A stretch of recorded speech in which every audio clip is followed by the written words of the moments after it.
El tema que vamos a ver ahora es el de los derechos humanos. Y los derechos humanos incluye los tratados internacionales que tienen jerarquía constitucional y que la reforma de 1994, al incluirlos en la Constitución Nacional, les dio esta jerarquía. Los derechos humanos consisten en una serie de facultades, potencias o atributos que tienen los seres humanos, eh, y que de los cuales los seres humanos son titulares por el solo hecho de su condición humana. Es decir, son derechos que existen para el hombre por su naturaleza de hombre, no hay más, no hay ningún otro requisito que ese. Su condición humana hace nacer estos derechos. Está en la capacidad intrínseca de cada hombre de poder ejercer y disfrutar de estos derechos. Ahora, a nivel normativo, se han instaurado recientemente. Si bien decimos recientemente, tenemos que hablar de mediados del siglo XX, no es que estamos hablando de años recientes. Nacen estos derechos humanos allá en el año 48 con la Convención Internacional de Derechos Humanos, y es algo que el hombre los ideó, o mejor dicho, le dio este valor normativo cuando descubrió cuando los aliados vencedores de la Segunda Guerra Mundial descubrieron las atrocidades que había hecho el nazismo en los campos de concentración. Podemos decir que si bien han existido siempre, son invención de la modernidad. Y estos derechos humanos lo que tienen como característica esencial es la internacionalización, es la creación de ciertos mecanismos regionales de vigilancia para que si algún gobernante realiza crímenes atroces de lesa humanidad, pueda existir una presión internacional para combatir estos abusos de poder. Es decir, se acaba el principio de la no intromisión en los asuntos internos de un Estado cuando se trata de crímenes de lesa humanidad. Nacen, como ya he dicho, cuando terminó la Segunda Guerra Mundial, con la caída de Alemania y la existencia del régimen nazi y sus atrocidades dio la base fundamental para el nacimiento y el reconocimiento internacional de estos derechos. Hasta entonces existía el deber de cada Estado y el principio de la autodeterminación de cada Estado y la autodeterminación de los pueblos y la no intervención como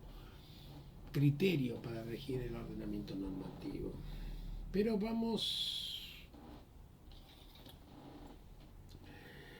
a decir, esta es el tema, la realidad jurídica sobre estos derechos humanos. Pero la realidad política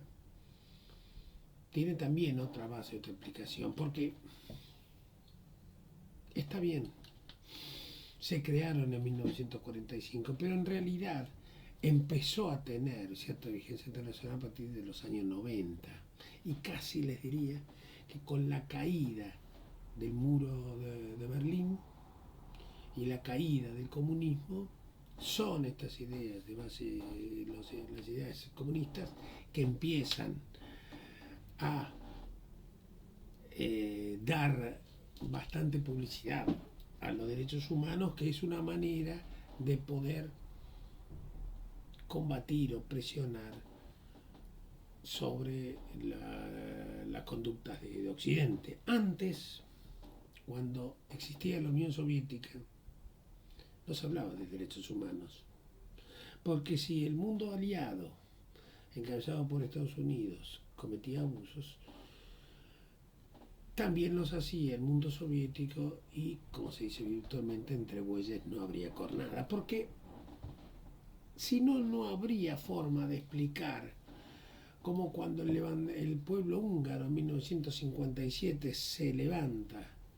contra la opresión del régimen de la Unión Soviética,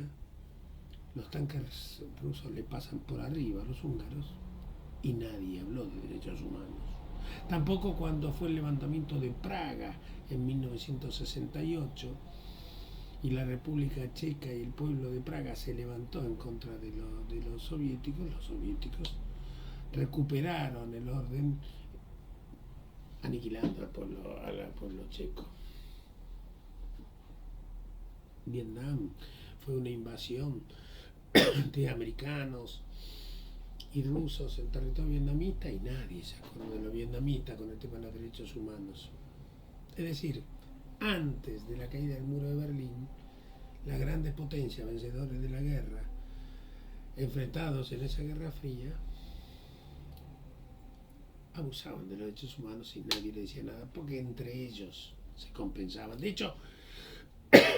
las Naciones Unidas tienen el Consejo de Seguridad que puede llegar a ordenar desplazamiento de tropas para poner orden en caso de que hubiese abuso de derechos humanos en algún lado, pero siempre existe en las Naciones Unidas, en el Consejo de Seguridad, la posibilidad de veto que tienen los miembros originarios y ganadores de la Segunda Guerra Mundial. Rusia tiene derecho al veto, Estados Unidos tiene derecho al veto, por lo que en general los desplazamientos de tropas o el orden se manejan con criterios políticos. Ahora, se habla mucho de los derechos humanos porque al caer el muro de Berlín, el otrora régimen comunista no tiene mucha forma de hacer valer sus reclamos, sino diciendo, acusando a la otra parte cuando invade los derechos humanos. Pero, si bien ese es el terreno político, no podemos desprestigiar algo que realmente es un freno para ciertos abusos, porque en definitiva, como ahora tenemos los abusos que puede haber de derechos humanos en países como Venezuela, existe esa presión internacional. Si se hubiese reclamado, hubiesen estado más en vigencia como en la actualidad, en la época de los gobiernos militares de Argentina, quizás otra hubiese sido la suerte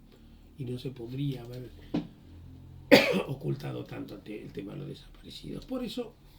es bueno que exista, pero sepamos que se manejan con mucho interés político.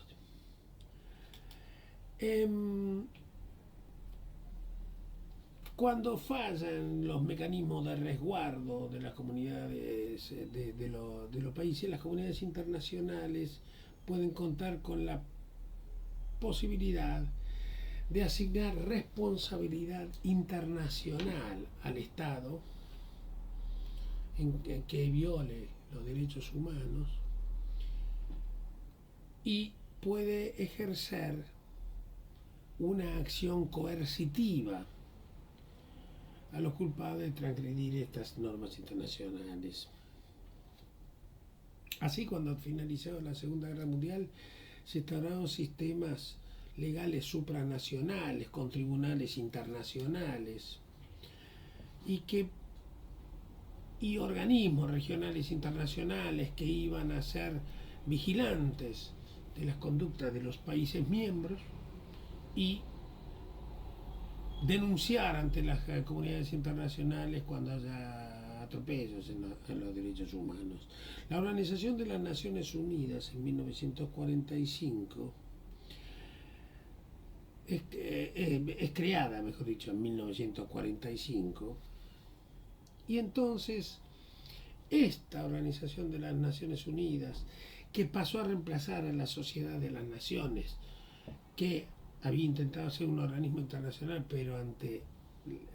el estallido de la Segunda Guerra Mundial mostró su fracaso. Bueno, se crea esta Organización de las Naciones Unidas, se crean los organismos vinculados a los derechos humanos y se establece, y especialmente después de lo acontecido con el juicio de Nuremberg, y donde se conoció todas las atrocidades del régimen nazi, esta Organización de Naciones Unidas estableció que el hombre pasa a ser reconocido como un sujeto de derecho internacional. Y de alguna manera, el conjunto de naciones que integran esta Organización de Naciones Unidas van a ser garantes de la vigencia de estos derechos que son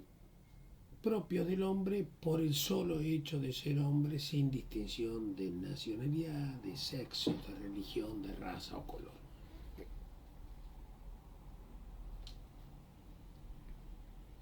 Esta universalidad de derechos se va a extender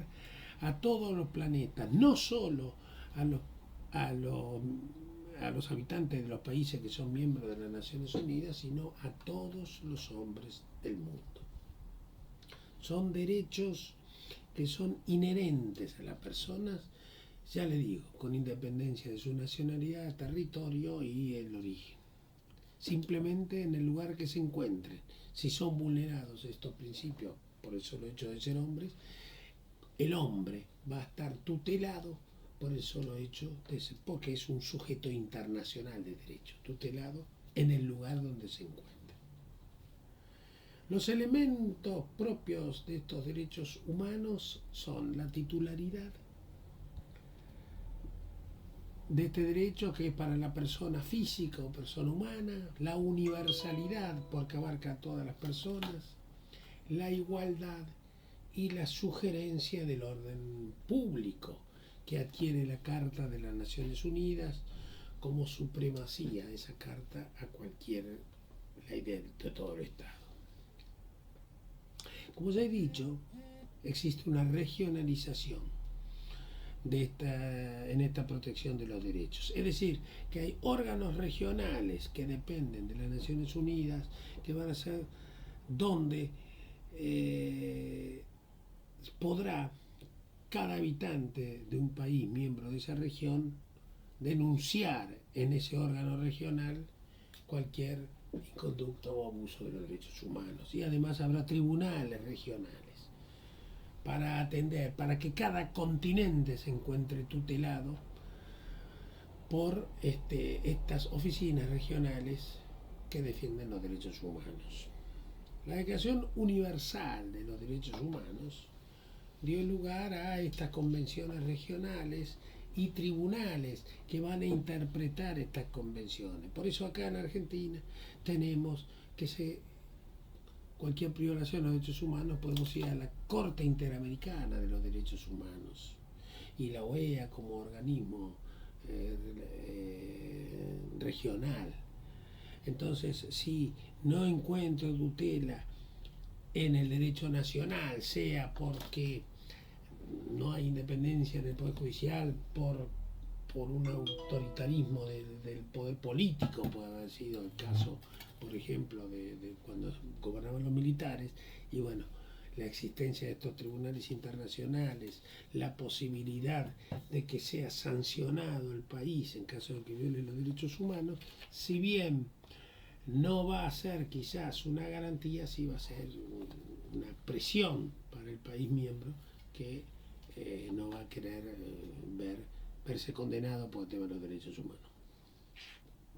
En el continente americano, como ya he dicho, funciona la Corte Interamericana de Derechos Humanos y la OEA. La OEA tiene como objetivo la aplicación e interpretación, mejor dicho, de la Convención Americana sobre los Derechos Humanos. También los países miembros pueden someter los casos a decisión de esta Corte Interamericana. África tiene la OUA, que es la Organización de la Unión Africana. La Europa tiene el Convenio Europeo para la protección de los derechos humanos y las libertades fundamentales. Ahora en el próximo capítulo vamos a ver los tratados internacionales que están vinculados al tema de los derechos humanos.